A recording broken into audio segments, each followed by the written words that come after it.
Petrol और CNG की कीमतों में इजाफे के बाद जहां पब्लिक ट्रांसपोर्ट के किराए में इजाफे की तैयारी की जा रही है, टैक्सी और रिक्शा वालों ने किरायों में इजाफा कर भी दिया।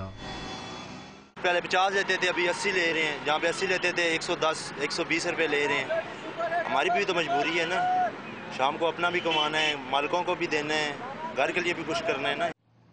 रिक्शा और टैक्सी ड्राइवरों का कहना है कि हफ्ते में 3 दिन सीएनजी स्टेशन बंद होने की वजह से वो गैस की जगह पेट्रोल इस्तेमाल करने पर मजबूर हैं।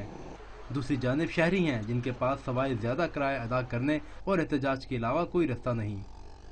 सरासर गरीबों के साथ उनके मुंह से नवाला छीना जा रहा है, और खासकर पाकिस्तान में जितनी भी सियासी पार्टियां हैं उसमें नून लीग है, मियाँ ब्रादर है, पीपल्स पार्टी है, एएनपी है, सब के सब मिली भुगत के साथ गरीबों के साथ ज्यादती कर रहे हैं। उनके मुंह से नवाला छीन रहे हैं, उनको तरह तरह की अजियत दे रहे हैं।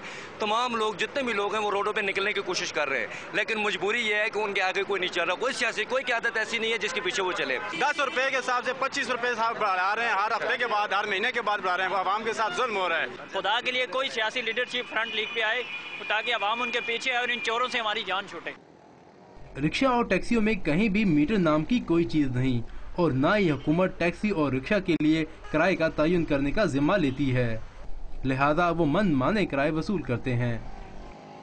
टैक्सी ड्राइवर्स और पैसेंजर्स का ये मुतालबा है कि पेट्रोलियम मसनूआत की कीमतों में बढ़ाए गए इजाफे को कम किया जाए ताकि अब जो बढ़ाए गए किराए हैं उनको वापस लाया जा सके। कैमरामैन मंसूर अहमद के साथ साजिद गोंदल, डॉन न्यूज़, रावलपिंडी।